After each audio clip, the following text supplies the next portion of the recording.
Hi friends, M G S family ಲಾಗ್ಗೆ ಸ್ವಾಗತ. ಇವತ್ತು ನಾವು ಎಲ್ಲ ಮಿಕ್ಸ್ ಇರುವಂಥ ಮೊಳಕೆ ಕಾಳಿನ ಪಲ್ಯವನ್ನು ಯಾವ ರೀತಿ ಮಾಡೋದಂತ ನೋಡೋಣ. ಮೊದಲಿಗೆ ಒಂದು ಕಡಾಯಿನ ಇಟ್ಕೊಂಡಿದ್ದೀನಿ. ನಾನು ಅದರಲ್ಲಿ ಸ್ವಲ್ಪ ಆಯಿಲನ್ನು ಹಾಕ್ತಾಯಿದ್ದೀನಿ. ಈರುಳ್ಳಿ ಮತ್ತು ಟೊಮ್ಯಾಟೊ, ಕೊತ್ತಂಬರಿ, ಕರಿಬೇವನ್ನೆಲ್ಲ ಹೆಚ್ಚಿಟ್ಕೊಂಡಿದ್ದೀನಿ ನನ್ನ ಪ್ಲೇಟಲ್ಲಿ. ಒಂದಿನ ಮುಂಚೆ ನಾನು ಎಲ್ಲ ಮಿಕ್ಸ್ ಮಾಡಿ ಮೊಳಕೆ ಕಾಳನ್ನು ಮೊಳಕೆ ಬರೆದಿಟ್ಕೊಂಡಿದ್ದೀನಿ. ಅಲ್ಲಿ ಮಿಕ್ಸ್ ಇರೋಂಥ ಮೊಳಕೆ ಕಾಳನ್ನು ಬಳಸ್ತಾ ಇದ್ದೀನಿ. ಆಯಿಲು ಗರಂ ಮಸಾಲೆ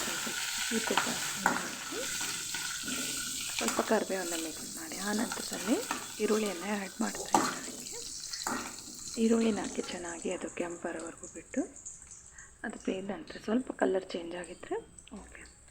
ನಂತರದಲ್ಲಿ ಅದಕ್ಕೆ ಟೊಮೆಟೊವನ್ನು ಮಿಕ್ಸ್ ಮಾಡ್ಕೊಳ್ಳಿ. ಎರಡು ಚೆನ್ನಾಗಿ ಬೇಯ್ದ ನಂತರ ನಾವು ಮೊಳಕೆ ಕಟ್ಟಿರುವಂಥ ಕಾಳುಗಳನ್ನು ಅದರಲ್ಲಿ ಮಿಕ್ಸ್ ಮಾಡ್ಕೋಬೇಕು. ಈ ಮೊಳಕೆ ಕಾಳು ತುಂಬಾ ಹೆಲ್ದಿ ಫುಡ್ಡು ಅಂತ ಹೇಳ್ಬೋದು. ಮಕ್ಕಳಿಗೆ ಆಗಿರಲಿ ಎಲ್ರಿಗೂ ತುಂಬಾ ಹೆಲ್ದಿ ಮತ್ತು ಯೂಸ್ಫುಲ್ ಅಂತ ಹೇಳ್ಬೋದು. ನಾನಿದು ಮೊಳಕೆ ಕಾಳಿನ ಬೆನಿಫಿಟ್ಸ್ ಬಗ್ಗೆ ಒಂದು ವಿಡಿಯೋನ ಮಾಡಿದ್ದೀನಿ, ನೋಡಿ ಅದು ಅದರಲ್ಲಿ ಯಾವೆಲ್ಲ ಹೆಲ್ತ್ ಬೆನಿಫಿಟ್ಸ್ ಇದೆ ಅಂತ ತಿಳಿಸ್ಕೊಟ್ಟಿದ್ದೀನಿ. ಟೊಮೆಟೊ, ಈರುಳ್ಳಿ ಎಲ್ಲ ಚೆನ್ನಾಗಿ ಬಂದ ನಂತರ ನಾವು ಈ ಮೊಳಕೆ ಕಟ್ಟಿರುವಂಥ ಕಾಳುಗಳನ್ನು ಇದರಲ್ಲಿ ಮಿಕ್ಸ್ ಮಾಡ್ಕೋಬೇಕು. ಮಿಕ್ಸ್ ಮಾಡಿ ಚೆನ್ನಾಗಿ ಕಲಿಸ್ಕೊಂಡು ಮೇಲ್ಗಡೆ ಒಂದು ಪ್ಲೇಟನ್ನು ಮುಚ್ಕೊಂಡು ಚೆನ್ನಾಗಿ ಬೇಗ ಬೇಯುತ್ತೆ.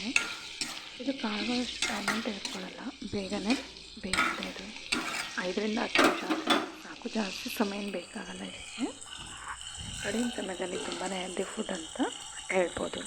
ಹಸಿದು ತಿಂದ್ರೂ ಒಳ್ಳೆಯದೇ ಸಲಾಡ್ ರೀತಿಯಲ್ಲಿ, ಬಟ್ ಅದು ಹೋಗಲ್ಲ ಅನ್ನೋರು ಈ ಥರ ಪಲ್ಯವನ್ನು ಮಾಡ್ಕೊಂಡು ನಾವು ರೊಟ್ಟಿಯಲ್ಲಿ, ಚಪಾತಿಯಲ್ಲಿ, ನೀವು ರೈಸಲ್ಲೂ ಸಹ ಯೂಸ್ ಮಾಡ್ಕೋಬೋದು. ಇದನ್ನು ತುಂಬಾ ಒಳ್ಳೆಯದು ಹೆಲ್ತಿಗೆ. ಇವೆಲ್ಲ ಈರುಳ್ಳಿ ಮತ್ತು ಟೊಮೆಟೊ ಎಲ್ಲ ಚೆನ್ನಾಗಿ ಬೆಂದ ನಂತರ ನಾವು ಈ ಕಾಳನ್ನು ಮಿಕ್ಸ್ ಮಾಡಿ ಚೆನ್ನಾಗಿ ಬೇಯಿಸ್ಕೋಬೇಕು.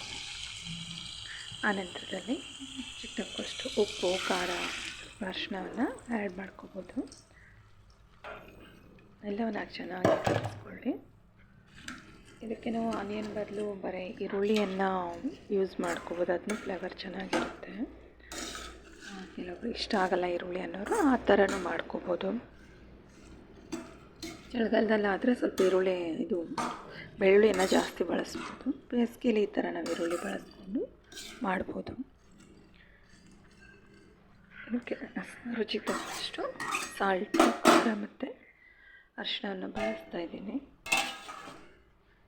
ಮೇಲ್ಗಡೆ ಒಂದು ಪ್ಲೇಟನ್ನು ಮುಚ್ಚಿಟ್ಟು ಆಮೇಲೆ 5 ರಿಂದ 10 ನಿಮಿಷ ಬೇಯಿಸಬೇಕಷ್ಟೆ. ಕೊನೆಯಲ್ಲೇ ಬೇಕಿದ್ದರೆ ನೀವು ಕೊತ್ತಂಬರಿಯನ್ನು ಆ್ಯಡ್ ಮಾಡ್ಕೊಳ್ಳಿ. ಫ್ಲೇವರು ಚೆನ್ನಾಗಿರುತ್ತೆ, ನೋಡೋಕ್ಕೂ ಚೆನ್ನಾಗಿ ಅನಿಸುತ್ತೆ.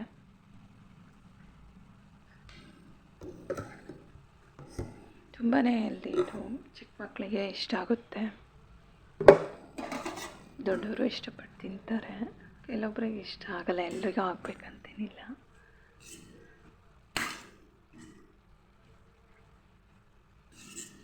ಇದರಲ್ಲಿ ಬೇಕಿದ್ದರೆ ನೀವು ಕೊನೆಯಲ್ಲಿ ಮಸಾಲೆಯನ್ನು ಯೂಸ್ ಮಾಡ್ಕೋಬೋದು, ಸಬ್ಜಿ ಮಸಾಲ. ಅದು ಬಿಟ್ಟರೆ ನೀವು ಚಟ್ನಿ ಪುಡಿ, ಕೆಲವೊಬ್ಬರಿಗೆ ಶೇಂಗಾ ಚಟ್ನಿ ಇಷ್ಟ ಇರುತ್ತೆ, ಬೇಕಿದ್ರೆ ಹುರಿದು ಸ್ವಲ್ಪ ಸಪ್ಪನ ಶೇಂಗಾ ಪುಡಿ ನಾವು ಯೂಸ್ ಮಾಡ್ಕೋಬೋದು. ನಾನಿಲ್ಲೇನೂ ಯೂಸ್ ಮಾಡ್ತಿಲ್ಲ, ಅಷ್ಟೇ. ಆಪ್ಷನಲ್, ಬೇಕಿದ್ದರೆ ನೀವು ಹಾಕ್ಕೋಬೋದು. ನೋಡಿ.